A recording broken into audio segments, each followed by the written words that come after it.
Hey, what's up, you guys, and welcome back to the Televised Podcast. My name is Anna, and today we're going to be talking about all things Batwoman and Supergirl.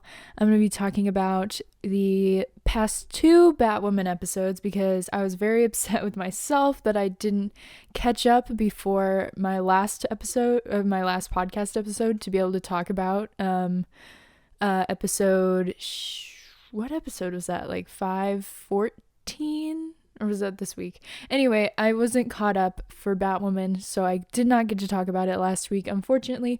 But this week, I will be making up for it, and we're also going to be talking about Supergirl, which had an amazing episode, I thought, this week. It was such a good episode for me.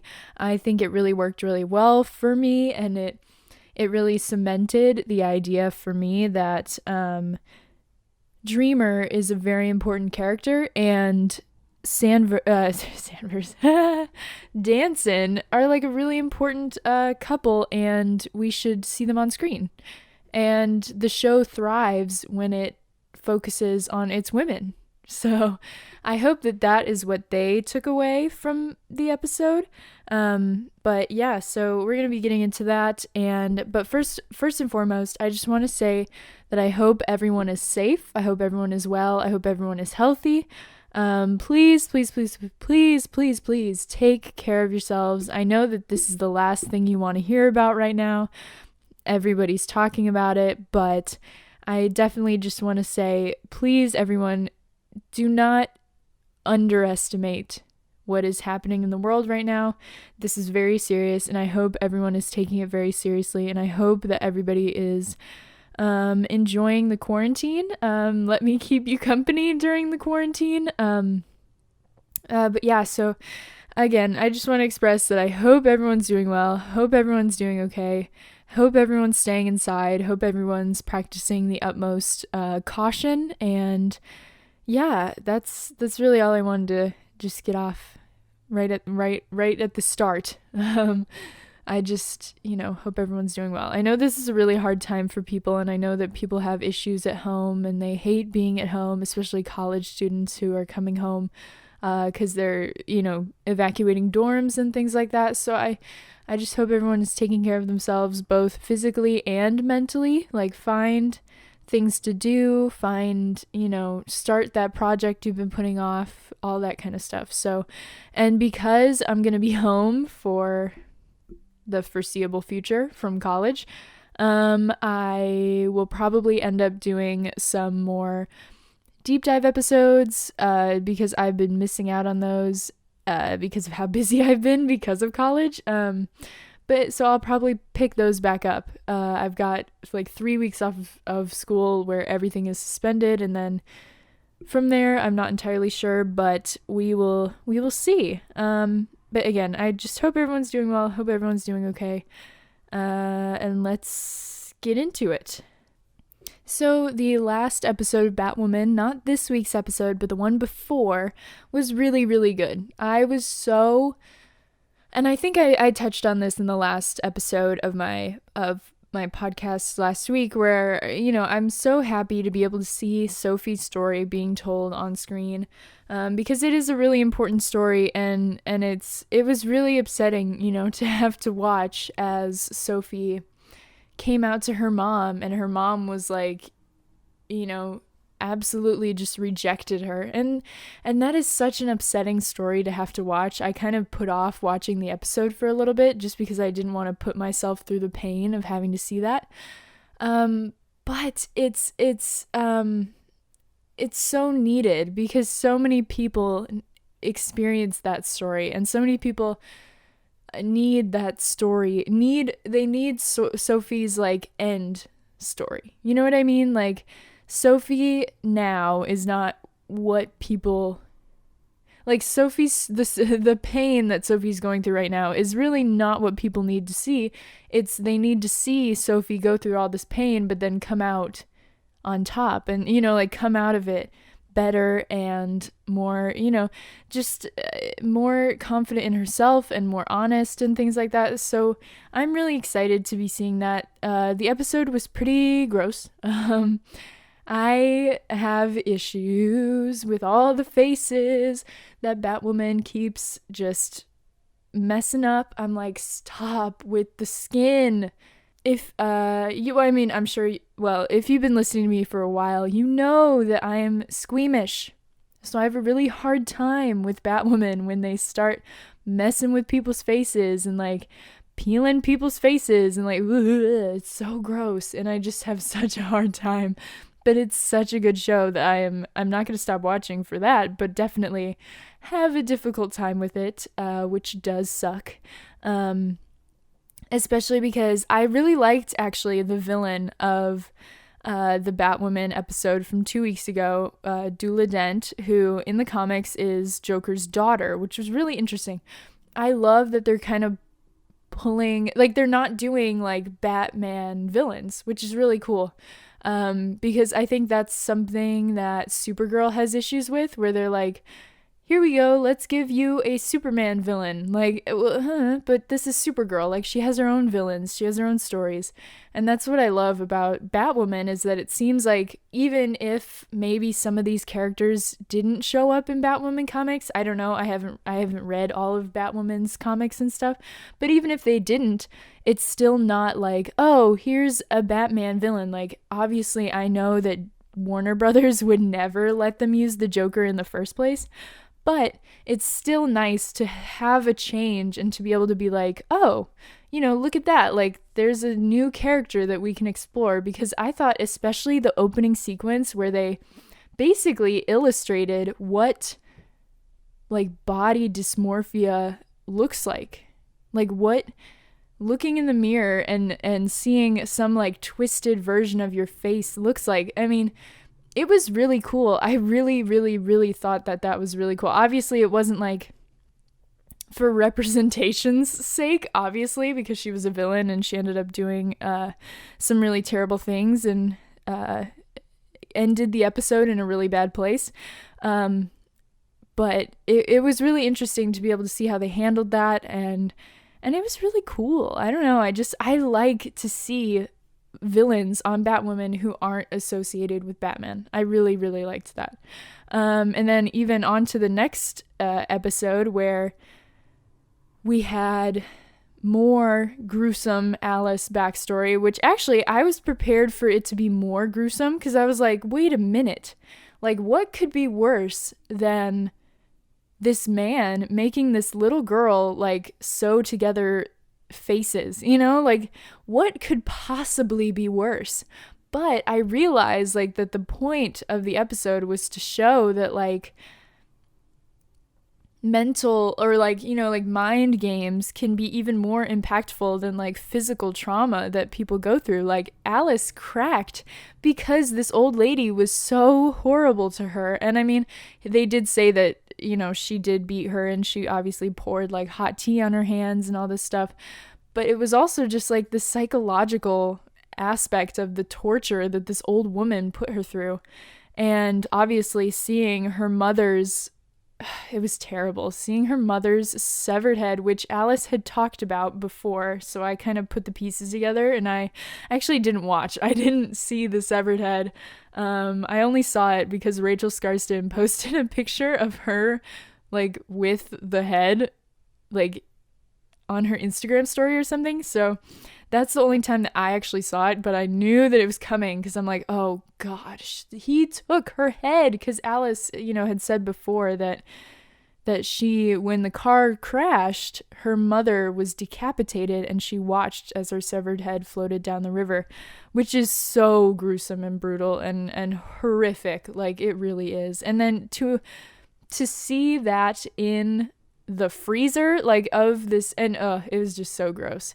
But I loved seeing Alice snap, because it was so cool to be able to see as like the moment where Alice decided to finally to finally put herself first and kind of compartmentalize everything to the point where she can survive. Because she was like breaking. She really was. And it was really, really, really, really, really upsetting to just have to watch. Oh God, it was terrible. And it was really interesting to see the way that Alice set Kate up this episode. Obviously, she set up both Kate and Jacob, but obviously it was more for Kate, to be able to get her to kill Cartwright, which she did. And people were saying like, oh, Batwoman just broke Batman's cardinal rule. I'm like, well, good thing she's not Batman. Like, good thing, like, you know, like, obviously it does not, like, let's let Batwoman be her own character, please. Can we please separate her from Batman? Like, in the comics and stuff, she is more brutal than Bruce. I feel like Batman has that like weird sense of morality, like that weird superior sense of morality that Kara kind of has, which I'll actually get into when I start talking about Supergirl. But Kate, you know, she's more brutal. She's like, I'm not gonna let people get away with stuff. Like, but this Kate, you know, obviously she didn't really, I mean, she didn't want to kill Cartwright. She tried to bring him back, and she just couldn't. Like, it just, because her mother is such a soft spot for her that she just snapped. And that was really interesting because, I don't know, it was really interesting. And when Alice said, well, Commander Kane, or whatever she said, looks like both your daughters are killers, like, that was really interesting, especially because it's like, now where do you draw the line between Alice and Kate, and like what, and now they're gonna bury a body together. Oh my god. And Kate texting Sophie and basically being like, you up, girl? Like, it was so funny. Oh my god. But oh, and then also in this episode, I really, really enjoyed Mary and Luke. They always go off on these little adventures, and I loved that Mary figured out that Kate is Batwoman, and she's being really passive aggressive about it. Like, she's like, oh, so it's like, you know, like real estate duties that is happening here, like we're tracking down stuff for like real estate. And Luke is like, yeah. And she's like, okay. It's just really funny. I love the two of them so much. They're so funny together. They are so entertaining. And I don't know, am I alone in this where I kind of want them to date? Like, I kind of do. I kind of want them to date. I just want to see like what could go down between Mary and Luke. But I hope that Kate, either in these next two episodes, can finally trust Mary, especially after that burn from Alice in, I can't remember what episode it was. I watched them like literally back to back, so I can't remember what episode it was, but when Alice was basically like, yeah, I know who Batwoman is, like, do you? And it was really, because it just puts another thing in Mary's mind where she's like, oh, well, Kate cares about Alice more than she cares about me. And, you know, obviously Alice is still a very sore spot for Mary after she killed her mom. So, but anyway, I'm just really excited to see Alice and Kate have to work together because, I don't know, I'm ready. And the way that Alice was so upset and so happy to see her dad, and she literally like called him daddy, I was like, I'm gonna start crying. Like, Alice did not deserve any of it. She didn't deserve to be hurt so bad. She's just a baby. Like, I am an Alice apologist, like literally all the way. Like, all day, every day, I'm an Alice apologist. Okay, so that is the end of Batwoman spoilers. I hope everyone is enjoying Batwoman because it is such a good show. If you're not watching Batwoman, please watch Batwoman. It is so good. It is so, when I tell you that it is so good, it's so good. Yeah, so though we're going to get on to Supergirl, which it was episode 5/15. It was called Reality Bytes, and basically it was advertised as the Dreamer episode, like the Dreamer centric episode, which is really, really cool. I was really, really excited to see Dreamer get the spotlight, get an episode all to herself, kind of prove to the viewers and everything that she deserves like the spotlight that the show could be giving her, kind of like prove her worth as a character. And I think it absolutely did. This episode worked wonders for me. It was so good. And I mean, for me, it was one of the best episodes of the season. Like, the storyline felt so grounded. And this is what I was talking about in the last episode of my podcast, where I'm like, this show, like the season of the show doesn't feel grounded. Well, this episode felt really grounded because of course, like, they're showing us characters that we care about going through these things that, you know, are relatable. I mean, Alex going into the VR world, you know, it wasn't necessarily relatable, but it was definitely more grounded than some of the stuff that we've been having to see, like with Andrea and stuff like that. Like, it definitely just felt more interesting because, it's characters that we care about and characters that we've been with for, you know, 5 years. Surprise, people care more about characters that they've been with than the ones that you just introduce. Yeah, so it was really interesting. And I was just so proud of Nicole for being in the writer's room for this one, because it was really great. It really was. Like, it was just such a good episode. Like, oh God, it was awesome. So this time I am actually pretty much going to do like a recap kind of thing. I'm going to talk about the most important stuff and then obviously dive into some stuff that I want to talk about, but it's definitely going to be more recap than rant this time, hopefully. Okay, so in the beginning of the episode, we start out with the flashback, which is interesting because they could have done this a couple episodes ago if they wanted to give Kelly some screen time, but they didn't.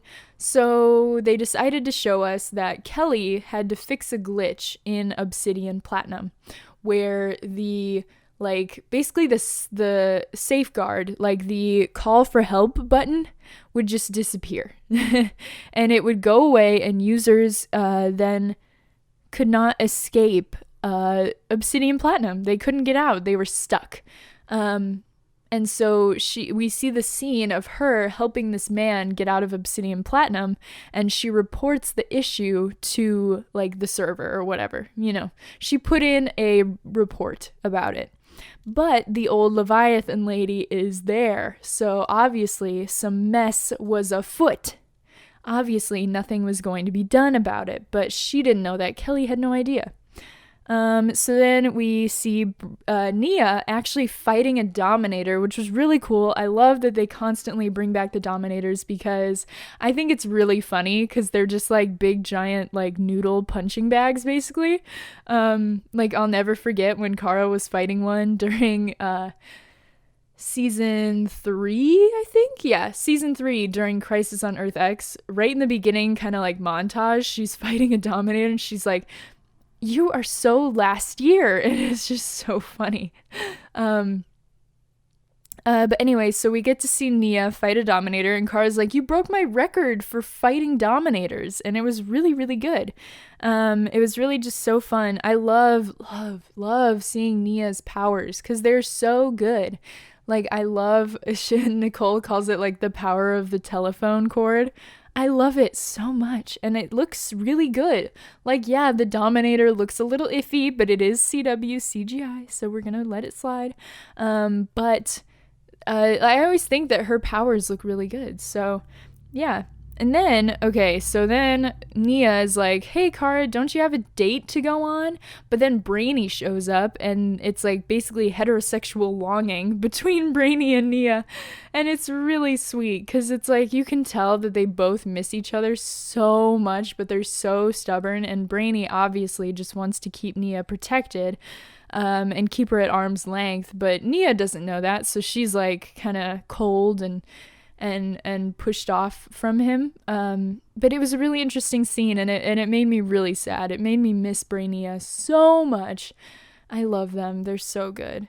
Okay, so then Kara goes back to her apartment, and Alex is there, and Alex is trying to figure out her like weird Martian weapon thing, but she's having a really hard time. And she misses the DEO. And then Kara's like, "Well, what shirt should I wear? Blue or purple?" And Alex is like, "Always go with blue. It's your color." But Kara chooses purple, which I think means something. Like, it has to mean something, right? Like, they literally put the line in the script. Like, it has to mean something that she doesn't care about William as much as she thinks she does, right? Because otherwise she would want to wear her best color. Like, what? Anyway, so then Kara also says, cancel it for me, like, cancel the date. Like, this is like the 5th time Kara has talked about canceling this date and not wanting to go on it. I think the girl just doesn't want to go. Like, I get it, like, 1 or 2 times as a joke, like, saying, like, oh, I don't want to go. But 5 times being like, please, can I just not go on this date? Like, oh my God. Like, that's a lot. And I feel like the writers are trying to tell me something, but it's also, maybe I'm just playing myself. I don't know. But anyway, so then we see Yevette and Nia. Yevette is Nia's roommate, and we haven't seen her since American Dreamer, I think, is the last episode we saw her in. It's really cool because she is a trans woman and she is played by a trans actress, which is amazing. I'm always so happy to see this representation on Supergirl. But anyways, so they're talking about going out. And Yvette's like, hey, you haven't been out since you broke up with that weird little man. I need you to come out with me tonight. I have a date. Come out with me. Please. I got a date through Upswipes, which is so funny because that comes from Legends of Tomorrow. If you remember from season 3, Ray started a company called Upswipes. Either he started it or he just worked there. I can't remember which it was. But it's basically, instead of Tinder left and right, it's up and down. They're like, it's more intuitive, which, I mean, sure. But it's really funny. But I loved that they brought that into Supergirl because, again, for me, it just cements that the shows are all on the same plane. I love that. I love the little reminders, is basically what I'm saying. Like, I love to be reminded that we're all on the same Earth now, you know? So, yeah, then before we see Nia and Yevette going out, we see Kara and William are out, and they're at presumably the alien bar and Al's alien bar, and they're playing pool. And Kara is basically concentrating so hard on trying not to just knock the balls like everywhere, because obviously super strength. But yeah, so they're just like, listen, this date is like the most platonic thing I've ever seen in my whole life. Like, and I'm not even being delusional when I say that. Like, so many people are like, literally, what was that? Like, that was the most awkward date I've ever seen. Had zero chemistry. The two of them, they just looked like bros. And then even later in the episode, Kara punches William on the arm. Like, they don't talk about another date. They don't talk about going out again. They don't talk about how fun last night was. Like, none of that. There's no follow-up. It's just Kara punching William on the arm. Like, that is literally such a bro thing to do. It is absolutely ridiculous. Anyway, So then we get into kind of the meat of the episode where we see the inciting incident, basically. So Yevette had put in her Upswipes profile that she was friends with Dreamer. And Nia's like, you're not even friends with Dreamer. Like, and Yvette's like, she winked at me once. Okay, we're besties. And that ends up, unfortunately, being the thing that makes her a target to this character. I can't even be bothered to remember his name. Let's just call him Chad. He seems like a Chad. Am I right, ladies? Like, he seems like a Chad. So Yevette thinks she's meeting some guy. I can't even remember the fake name of the guy that he had. But so she thinks she's meeting like some guy, let's just say Alan. She's meeting some guy, she thinks is named Alan. They showed us the profile and everything, and she says they've been talking for a really long time, and she really likes him. She really, really likes him. So they go to this bar, and Nia keeps having these like dream flashes, and she can't decipher them. She can't make them out. She can't figure out what it means. But then she goes into the bathroom. She's like, so Nia goes to the bathroom and she's like, all right, I just need a minute to like focus and calm down. But while Nia's in the bathroom, this guy Chad comes up and tries to strike at Yevette.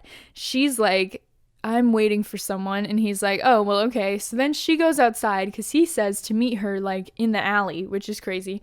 And then he comes outside, Chad comes outside and he's like, oh, is your boyfriend not here? Whatever. And then he literally like beats her up, but we don't actually see it, which is so nice because that would have been really terrible. We don't see Yvette actually getting beat up, which is, again, we didn't need to see it. We got the implication. So Nia runs out and she's like, what is going on? Like, what is happening? And Yvette has a paper message for Dreamer that basically says, you need to stop being a superhero. You're a bad role model.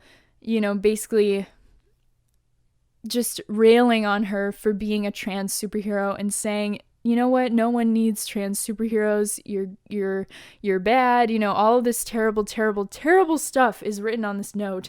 And so basically this guy had just seen in Yvette's Upswipe's profile that she was friends with Dreamer. And he's like, you know what? I'm just going to target you because you can get a message to Dreamer for me. So yeah, it was really terrible. And then so Kara ends up coming over to Nia's place and she's like, Nia, I just heard the news. Like, oh my God, this is terrible. And Nia is basically like, I am going to find this man and I'm going to end him. Like, straight up. She's like, I am out for blood and that's just how it's going to be. And Kara's like, whoa, whoa, whoa, whoa, whoa, whoa, whoa. Hey. We don't kill people. Okay. We don't. We really don't. We shouldn't. And she's like, I get that you're mad, like whatever. And Nia's basically like, listen, you would never understand in a million years what's going on here. You would never understand ever what is happening in this situation because you can't relate. You're not a trans woman. You would never know of the violence that we face. And how do you know, like how am I supposed to just sit around and let some guy beat up on all my friends in the name of hurting Dreamer, you know? And so people were kind of mad at Kara about that, about what she said. But unfortunately, first of all, we needed kind of, not an audience insert, but kind of like kind of an audience insert. You have to kind of, for certain things, like Supergirl, obviously, like, we watch the show and we know and we understand about trans issues and trans rights and things like that. But a lot of like the just like normal people who watch the show, they get really annoyed about the like quote unquote PC stuff that Supergirl throws in. So they kind of have to put in like an audience insert to kind of like justify the things that happen on the show, which is really unfortunate. But also, I mean, it makes sense with Kara. Like, it makes sense. Her fatal flaw is the fact that she wants everyone around her to run on her morality code. Like, she wants to be the one to establish what style of justice happens and who's doing it and stuff like that. Like, she wants to be the bottom line of justice and stuff like that. Like, she does. She's done it a million times before. We've seen it with like how she's treated Lena in the past and with how she's treated like certain characters in the past. I don't know, it's just like she just has this morality code that she does not want to break, period, and she doesn't want you to break it either, period.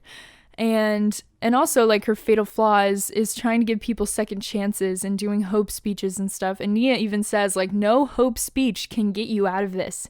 Like, no hope speech is gonna help this man who has been beating up on my friends, period. Yeah, so that was a really interesting scene, but I think it was really important too, because people were like, well, why did we get like Kara saying all that? Well, Kara said stuff, all that stuff, but Nia got to respond. Like, she got to have a voice on TV for trans people, you know? And obviously, like, Nicole was super okay with everything that was happening because she was so involved in the writing process, and she obviously felt like that was really important to have to hear on television. So I think it was handled really well.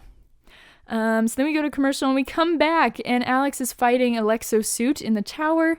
But she can't figure out her little wristwatch thing. So then we have a couple scenes where Alex goes to Kelly for help because Al from the alien bar, he said, hey, my brother is missing. I can't find him. He said that he was going on this virtual reality retreat to virtual Las Vegas in Obsidian Platinum, but I don't know where he is. I haven't heard from him, and I'm really worried. Can you help me, Jean and Alex, at your PI establishment? And so they decide to go investigate together, and Alex is like, hey, I know the best source for Obsidian Platinum information. So she's like, hey, Kelly, can you help me go into VR? So it was really interesting because Kelly actually got to talk on screen, and so she got to describe what Obsidian is and what it's like and all this stuff, and it was really cool. And I'm like, why have you been saving this for the last 5 episodes of the season? This is such a cool storyline, and yet we've heard nothing about it, of course. And, like I was talking about last week, we hardly know anything about Leviathan. I mean, we got a little tease at the end of the episode, which I'll talk about. But it's why wait until the last 5 episodes of the season? It's crazy. I mean, I think it's clear by now that this storyline is going to continue into season 6. And honestly, it makes me a little nervous that season 6 is going to be the last season of Supergirl. Which makes me really sad. I mean, it really does. It really bums me out to even think about that. So I hope that's not the case, but it kind of seems like this is the biggest bad that Supergirl is ever going to face, But obviously, all production is halted right now for pretty much everything, so we'll have to see if they even get to finish out season 5. I mean, I hope so, but it would, it would definitely put a wrench in things if they didn't even get to finish the season. But anyway, so Alex goes into Obsidian Platinum and she's like, hey, there's all these other realities of me that I could be. And we actually saw Super Alex as one of those realities. And we also saw Alex with a baby. We saw Alex with long hair. I don't know, that one was weird. And then we saw Dr. Alex, if she had actually finished medical school and stuff. So that was really, really interesting to actually see. And so Alex just decides to go into virtual Las Vegas. She's like, all right, let's go. And it is so cool. And they've got non-player characters, and Alex goes around trying to find this house that was on this invitation. And so she can't find it. And then she looks out the window and there's this creepy ass house on the hill. And I'm like, yeah, no one should go in there. That is horror movie house. Why would you go in there? And apparently it's an escape room. I don't know. But all I know is that Obsidian is really, really, really, really cool. And I feel like they kind of let an opportunity go to waste by hanging on for so long to wait to actually introduce it into the world. Because, we could have had some really, really awesome scenes. And yet, here we are. But that's okay. So then Alex walks into this haunted house and there are these guys and they're trapped in these containers. And basically what Kelly says, so Kelly is kind of her the God voice in this situation where she's talking to Alex from outside, but Alex can hear her as if she's in an omniscient presence, basically. And she can see, I think, what's going on inside of the VR. So Alex is like, damn, this is the time that guy from high school kidnapped me and put me in a tank. And she's like, yeah, it seems to be feeding on people's worst fears and stuff like that, which is really creepy. So Alex decides, okay, I'm going to use my Martian weapon to get these poor men out of these tanks. And so she does, and it works perfectly. There's no, no struggling with it, no nothing. It becomes what she wants it to become, and it works like magic. And she breaks the tanks, and it's awesome. And then, so Nia calls the police now. So she calls the police, and she's like, hey, have you made any headway on my friend's case? Because Nia basically told Kara, she's like, you know what, I'll give you and the police like 2 days and then I'm going after him, okay? I'm gonna break his kneecaps, okay? And so she calls the police and she's like, hey, have you heard anything? Have you got anything back? And they're like, no. Basically saying, like, this case is not a priority for us. We are doing the best that we can, blah, blah, blah, blah, blah. And it was kind of to point out that the trans community is a community that slips through the cracks of the police and law enforcement departments in our government and stuff. They are definitely a community that suffers because of negligence by the police and law enforcement. So Nia's like, you know what? I'm gonna do it. I'm gonna make an Upswipes profile and I am going to go after this guy. Like, that's just how it's gonna be.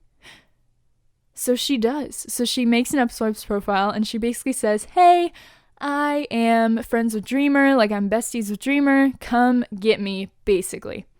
So then we go back to the VR and Alex gets disconnected from Kelly.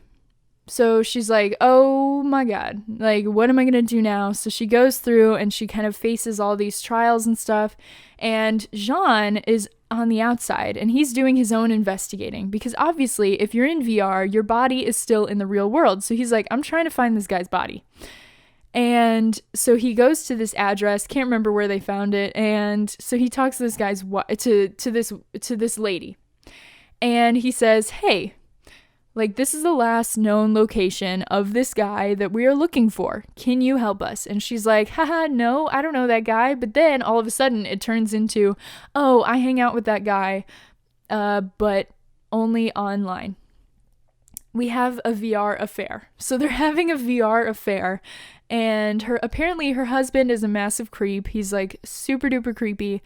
And she's scared of him or whatever. And she's like, well, we both do our own things, but obviously he's got a problem with that. So Jean is basically like, oh God, he is getting revenge on this guy that his wife is having an affair with. Anyway, so then we see, then we see Kara and William researching some stuff about the trans community, and again, that's where the pat on the shoulder happens. Like, are you kidding? Like, this is crazy. And William, he actually, he spouts off a couple of facts, and he says that most of these attacks on the trans community go unreported and most oftentimes misreported because they're misgendered in their articles and in the police reports and stuff like that, which is extraordinarily upsetting. And people were mad before the episode even came out that William kind of got to do that because of a review that was posted. But it worked. It was a great scene, I thought, especially, like, again, they're just bros. Like, this is ridiculous. Like, and it kind of feels like they totally retconned the romance in like one episode. Maybe we had nothing to be mad about. But anyway, so Alex is in the VR and she finds this guy, and basically the man, that woman's husband, he set it up so that this guy will explode like randomly. Just like randomly. He's like, there's no rhyme, there's no reason. I just blow up and then I come back and then I have to do it again. And he's like, the pain is unbearable. I am very upset by it. And yeah, so it's terrible. It's terrible. And so so it's terrible. So John ends up finding the guy, like not Al's buddy, but the guy like who's torturing everybody. So he finds him in this hotel room and he phases through the wall. And so the guy is like, oh yeah, this guy just phased through my wall. You know what I'm gonna do? Fight him. Like, what? You stand no chance, my guy. And so Jean fights him, and then we kind of see his eyes, like he's got the obsidian like lenses still in, but his eyes are like red around them, and it's like, oh, he's dead. Like he's like brain dead. It's really weird. Or like he's like physically dead, but his body, like his mind is still, I don't know. We'll get back to that later because something creepy happens at the end of the episode. Oh yeah, but then Nia matches with the creepy ass guy on Upswipes, and she's like, you know what, let's meet. I'm really hyped to meet you. Let's go.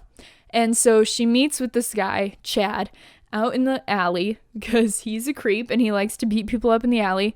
And Nia shows up as Dreamer. She doesn't even show up as Nia. She shows up as Dreamer, and she's like, I am gonna kick your ass into next week, my guy. I'm gonna kick your ass.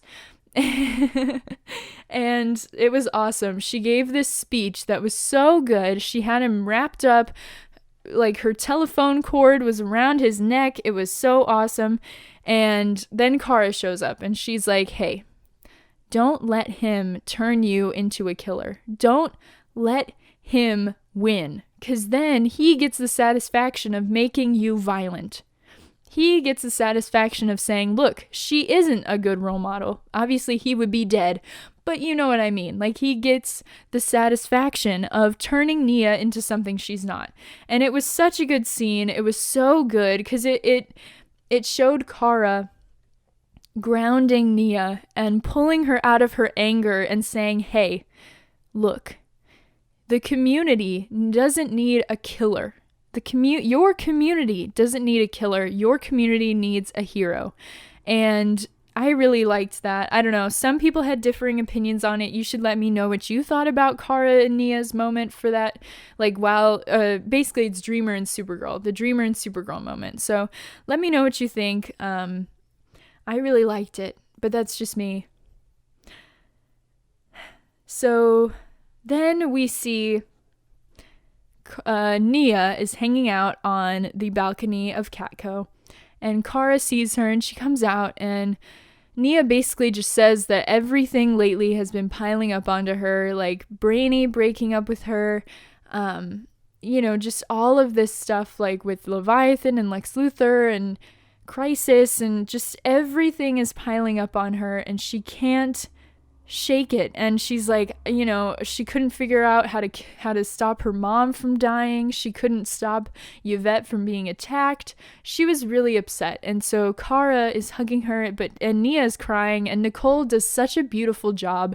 And that scene was so heartbreaking and so hard to shoot, but it was incredible, the work that Melissa and Nicole did for that scene. It was so awesome.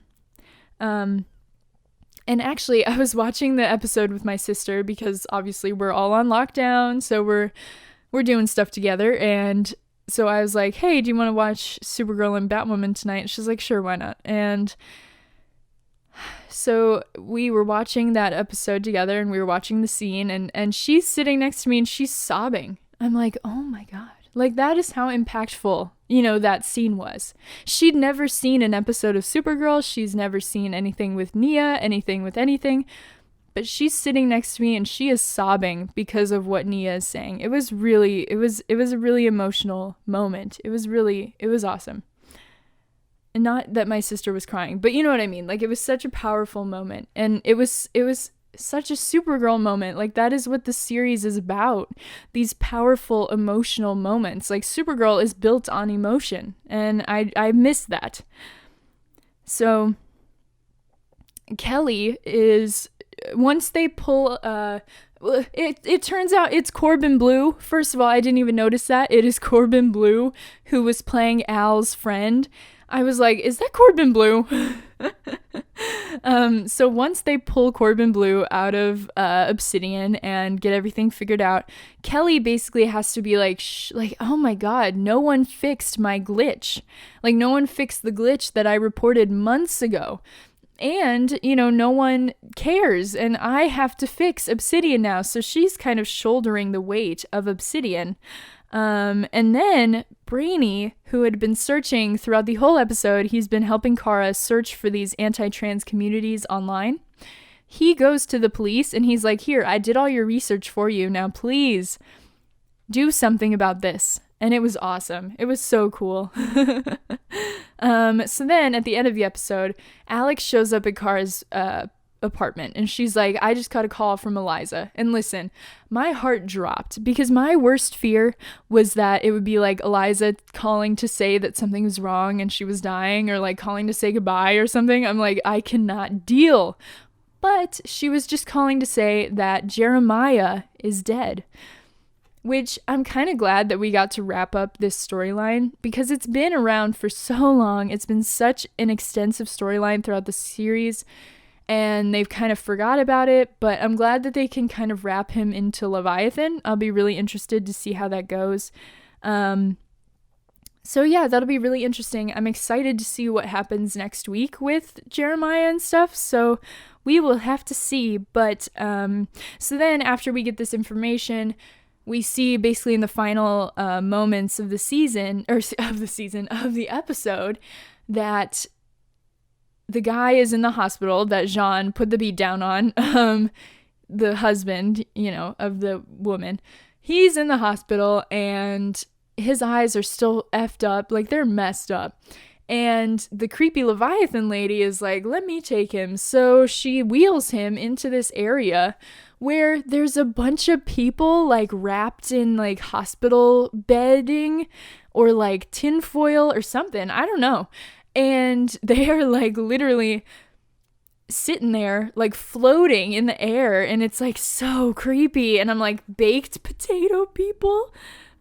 But it's really interesting because I think they're like collecting people to like remain in the like Leviathan, or like, yeah, basically the Leviathan / Obsidian interface, and their bodies just remain like in stasis, or they're like keeping their bodies there to like make them zombies or something. I don't know. I'm really intrigued to see where this goes.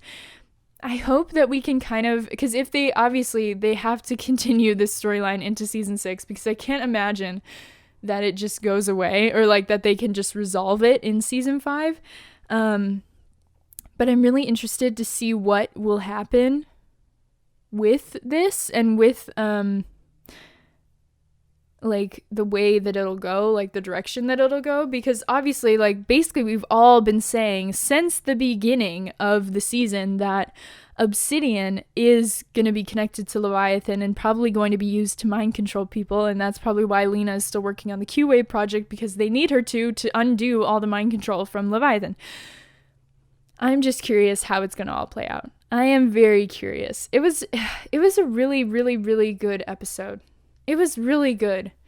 I really genuinely enjoyed it. And you know what? Again, it proves that our petition that we have been going around is valid, because it's like, hey, yes, your episodes are better when Kelly, Alex, Nia, when they're in it and they get substantial storylines. Like, this episode was really good. And that's why, like, this is why we started the petition in the first place, to say, look, we want more of these characters. And again, like, just because they gave them one centric episode doesn't mean that their work is done, So obviously keep signing the petition, keep putting it out there, keep sharing, keep tweeting, all this stuff. Keep talking about Nia, keep talking about Danson, keep talking about Kelly, keep talking about Alex, keep talking about these characters. And hopefully we will see them be treated better in the future. But this episode really kind of hit it out of the park for me. I hope you guys agree. I hope you guys liked this episode a lot. I hope you guys liked this episode of the podcast, back to kind of a more positive vibe. I am so happy to be more positive, because as much as I like being able to rant and being able to talk about my feelings about Supergirl, I hate having to do it because it sucks. It sucks to have to like shit on your favorite show. You know what I mean? And it really makes me mad that, like the show will pull some of the stupid shit that they pull and stuff. So I'm always happy to talk about it in a positive light. If you haven't yet, please go onto IMDb, go to Reality Bytes, sign in with Google, and then go and rate it 10 out of 10. I'm not even joking when I say that you have to rate it 10 out of 10, because there are so many transphobic people on IMDb trying to downvote the episode to tank the rating because they're transphobic. And we can't have that. No, we can't have that. So go give the episode a 10 out of 10 on IMDb. Please, please, please, please, please. If you can. I mean, it's super easy. You can literally just sign in if you have like a Gmail or something, like, and they won't send you anything. Like, just sign in. Give it a rating because it deserves a higher rating. I think it is currently sitting at a 7 out of 10, and it deserves higher than that because it's one of the best episodes of the season. So I really enjoyed it. Yeah, so be sure to like, subscribe, rate. You can leave me a review on iTunes if you feel so inclined. Follow on Spotify, all that stuff. You know the drill. If you want to tell me your feelings, you can leave a comment down below. I love reading all your guys' comments. And if you don't listen on YouTube, you can tweet me at Televised Pod. Let me know what you think. And I hope that you guys have a good week. I hope that this next episode of Supergirl is really good. It's the Super Alex episode. We are not going to be seeing a lot of Kara because for this episode, Melissa was preparing for her directorial debut. So we will not be seeing a lot of Kara this week, but I am still very intrigued. It'll kind of be like the episode before Katie Lotz' episode of Legends, kind of like where she kind of shows up probably like at the beginning and the end, because, you know, obviously directing takes a lot of prep work. You have to make storyboards, you gotta get locations, you gotta do all that stuff. It's really annoying. So yeah, that's why we won't be seeing a lot of Kara next week. But yeah, so I hope everyone enjoys the next episode. I hope everyone enjoys the next Batwoman, and I will see you guys next week with a new episode. Bye.